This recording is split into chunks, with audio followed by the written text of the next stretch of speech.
Joe, do you like my Halloween costume? I'm a colonial era vampire, Anne Rice style.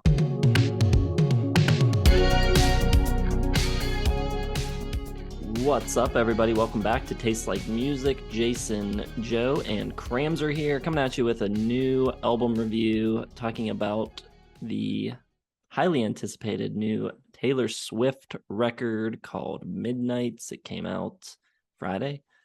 And yeah, we've had a little time with it now, and we're going to give you our thoughts on it. Joe and I did one of the last two. She put out like two in a row. We did the first one, right? Which one was that? Folklore. We got some shit for it. Our review, some comments from people. There's no way to talk about Taylor Swift and not get shit. You can be like, this is the center of the universe, and they'd be like, no, fuck you. It is Taylor Swift is the universe. You idiot.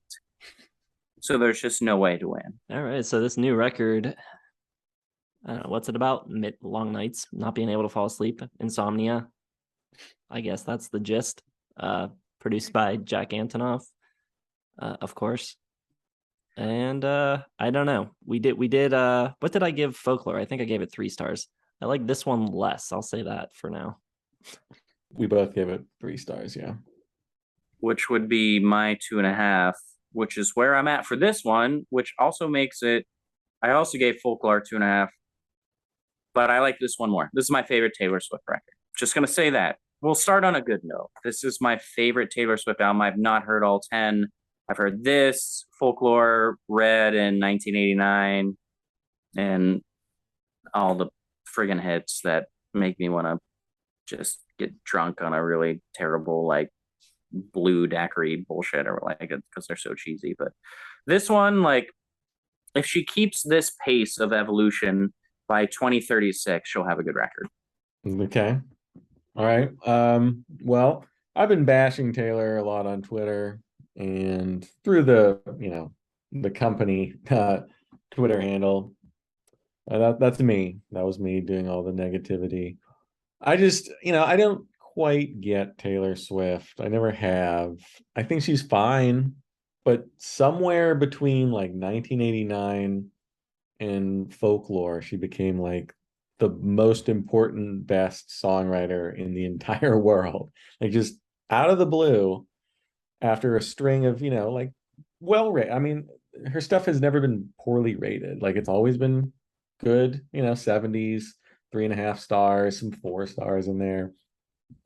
And then Folklore comes out and she's like, hailed as the next Joni Mitchell, blah, blah, blah, blah.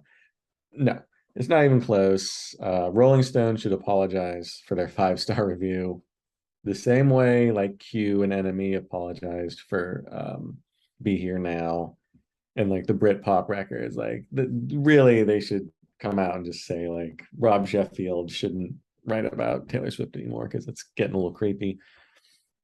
And this album, I like it a little bit more than I did the first time I listened to it. I really was just like, this sucks. And even the production from Jack Antonoff grew on me a little bit. It's kind of the same thing he's been doing. It's still like the Lana Del Rey from NFR. It's still like Carly Rae Jepsen from like 2015. Like there's not much growth going on in that whole sound. It's still a lot of 80s synths and sort of like blurbling, bubbling kind of nothing really happens. It just like sounds good and goes through like these motions. But the songs themselves just seem kind of skeletal. I think you really have to buy into like Taylor Swift's lyrics to really like it. And it's never going to speak to me. I don't think she's that great of a songwriter. I get why, like, you know, a certain segment of the population would gravitate towards what she says. But to me, she's so fixated on herself, on her revenge. She's still writing about Jake Gyllenhaal. Like, that relationship lasted like what, less amount than All Too Well, Taylor's version. Like, the amount of time she spends on this energy on like rehashing like her exes and everything is just so tiresome. And the songs, I mean, I like my two favorite songs are the ones that aren't produced solely by Jack Antonoff. Lavender Haze, which has like a cool R&B style production, reminds me of like Miguel a little bit. And then towards the end, there's another one. Karma's kind of cool. It's got like bubbly synth pop chill wave beats to it. And just a little bit more interesting. I think for the most part, the music is just a little too boring. I know it's midnight and it's like, what happens after midnight or anything, but yeah, I need a little bit more. I need some kind of like songs, some hooks. And I guess I have it at 3 stars. I would have said 2.5 at first, but I think that's a little unfair. I think it's okay, but I don't, I'm so far from 5 stars and all these ridiculous reviews that, it makes me throw up when I read them. Yeah. Like whenever we review Taylor Swift or guys review Taylor Swift and call her like self-centered or self-absorbed, there's like all these like, well, what about this singer songwriter? Blah blah blah blah blah blah blah. The difference is, like you said, like she is so concerned about like not how she's moving on or anything, but like what everyone did to her. Like it's just like such a victim complex all the time. It's like I didn't deserve this. I'm so unhappy about this, and like you said, like are we still singing about Jake Gyllenhaal here? Like she cares about whatever anyone thinks, and she wants everything's a battle, and she's like these songs are protest songs, like to campaigns to get everyone on her side and all. And it's just like I was hurt, and you should get on my side for this. And there is still like a little bit less of that. Like I think this is not one of her worst lyrical albums, but there is still like that level of just like a little bit of just like self-absorbed teen immaturity. Now, like everyone's evolving around her, and her music is evolving and getting better, but she still can't really get rid of this being her like artistic integrity, just being like I've been wronged and here's my story is like that's like all she's got. And it sucks. Like she doesn't, and you can use that as a basis for your songwriting and just spin it or like find other elements in the whole threshold of life, but it's all just like feel bad for me is like her whole message. And the other thing here with this album is like you said, like when did she become the most important songwriter ever? Like this obviously is a step up from her stuff from 7, 8, 9, 10 years ago, but it's not like that dramatic of a leap where she went from like this vapid pop songwriter to one of the most important voices of our generation. No, it's like if fucking Slipknot was like, we're gonna do an acoustic album of singer songwriter stuff about our deceased family tree, people wouldn't be like, okay, now they have a 5 star album finally. Like, no, like there's not this jump that she's all of a sudden this amazing songwriter. She's definitely gotten better. Oh my God, I can already see all the comments just coming at us. But here's what I've got. I think she sounds really good with all these like kind of whispery vocals on Lavender Haze. I think the star of the show here is Antonoff as a producer. I like all of his work. But at the same time, she's not reinventing like anything artistically. She's reinventing herself a little bit. Like this album doesn't really sound like any of her other albums. Or, I haven't heard all of her albums, but songs from her albums. A lot of mid-tempo sensuality. But let's be honest, if you want this better, go to Lana Del Rey. Me and Joe love Lana Del Rey. Like you're gonna find it better there. Just how it is. And I do think her lyrics are better. There's still some cringy lyrics. There's that line in Antihero where she's like, "It's me. Hi, I'm the problem. It's me." And it's like, okay, like, oh God, good Lord. But also some of the other lyrics in Antihero are pretty good. I don't think the mix is great on this album. I think it's very vocal heavy and everything in the background seems a little bit distorted and muffled. But she does have a good songwriting quality to her. Like I'm gonna start my review is gonna get better here. Like this is my favorite Taylor Swift that I've heard.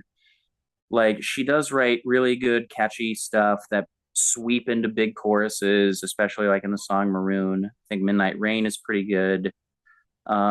But then she gets into a song like question dot dot dot question mark, where it just sounds like an old recycled Taylor Swift song when she was like 19, 20 years old. It's not very good. And like vigilant shit or whatever, I'm not really buying her cocky badass swagger on that. Bejeweled is decent, but as a full album listen, even though the sounds are really nice and the cringeworthy moments are not as prevalent as other stuff I've heard from her, it's still kind of all blends in together with just like that mid-tempo sensuality that you've heard before on so many other things. It's far from annoying. It's got cool vibes. It's got excellent production, bad mix, excellent production. I like Antonoff what he did, and I think actually this is might be my favorite vocal album of hers. Like I think she's singing the songs well, but I just don't think she's a great songwriter. So that's where I'm at. Eat Me Alive. 2.5 stars. It's decent. I won't go back to it. Well, for me, I didn't even pay much attention to the lyrics. She could have been singing, Woe Is Me or something entirely different, and it wouldn't make that much difference to me. I just think the melodies, especially, are so bad. They're so uninteresting. A lot of really, really like modern pop kind of tropes melodically. A lot of like cadence type of singing, like da da da da da da da da da. It's like not even a melody. It's more a rhythm. It's really, really annoying. It's really bad. It makes every song sound almost identical. There are a couple of standouts. Lavender Haze, thought was pretty good. Thought we were off to a good start. Like, man, this might be decent. And it just goes downhill from there. Like I mentioned, Sweet Nothing's the other one that I liked kind of a little bit. And it's interesting that that song and Lavender Haze have some of the same co-writers, Soundwave and Sweet. Those are the only two songs that they co-wrote on the record. So obviously they should have been more involved probably. I think Antonoff's production sound-wise is okay. I think the arrangements and stuff are fine. But like that's not the producer's only role. You've got to like make sure the songs are good, and I don't know, someone needs to tell Taylor to write a melody that's halfway decent. They're not here. I don't think any of these songs are very catchy, and I think probably because of that, I would predict that this record kind of comes and goes rather quickly from the consciousness of people. I think by February, no one will be listening to this record. Do you think Folklore will have more lasting power in like a retrospect of her career? I don't know if those records are even really like, is anyone still listening to those? Like, I think people are still listening to 1989. I think that's got staying power. But since then, I don't know if she's done anything that's going to stick around much. Well, Sweet Nothing, I gotta point that. Sweet Nothing was the one she wrote with her boyfriend. Credit is William Bowery. Karma is the one with Soundwave and Counter Beats and Sweet. So Karma and Lavender Haze were the two.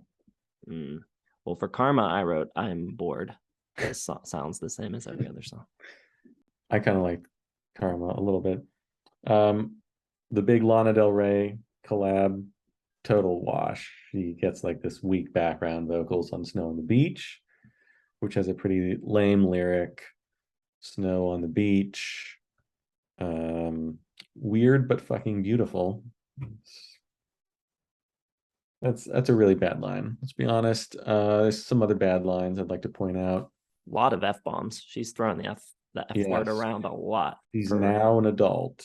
And yet her songs are so like chaste still. Like there's nothing sexual about anything, but she's dropping like F bombs and stuff and S bombs and B bombs and J bombs and whatever else.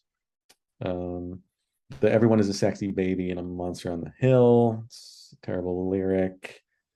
And to me, like everything sounds like she wants it to be like Instagrammable, TikTokable, like tweetable lyrics. Like that's what her goal is when writing a song. It's like, how can I make this like, worthy of being spread around the internet by my fans? And I mean, she does a good job at that. That's probably her best quality as a songwriter, getting those like whoa lyrics out there. Yeah, I kind of like some the sexy baby monster in a hell thing's terrible, but I kind of like the part in that same song, Antihero, when she's like, I should not be left to my own devices. They come with prices and vices. I end up in crisis. Like, it's about as good as we've heard from her. Sounds like a Disney line. Don't really have anything else nice to say about it. She totally blows the Lana Del Rey appearance by doing like a straight copy of her 2 songs before she appears. Maroon sounds exactly like a Lana Del Rey song. It sounds like she's singing it like as an impression of Lana Del Rey. And then 2 songs later, you get Lana Del Rey. So, yeah, I guess she was into Lana Del Rey. Yeah, I get that. I get a lot of Lana Del Rey. I get Carly Rae Jepsen. Question sounds exactly like Lord, like Mhm. complete melodrama reject. So I don't know what these critics are friggin' hearing, man. It just boggles my mind. Um, Pitchfork didn't love it. New York Times gave it a negative review, and Fantano didn't like it either. So at least there's some sanity, but I've seen way too many like 5-star reviews on this bad boy, and it's freaking me out, man. Joe is coming around a pitchfork. I love it. I do want to point out that we're not all just like Taylor Swift haters. Like, I think there are some legit bangers on 1989. Style is just so good. Also, like, it's not like we hate this genre. Like, we don't like friggin' Heartthrob by Tegan and Sarah is like one of my favorite albums of the last 15 years. Like, it's amazing. Like, I'm Yeah. ready. We're talking about Lana Del Rey. We're talking about Billie Eilish favorably. Like, just Taylor Swift is not in that league. Sorry.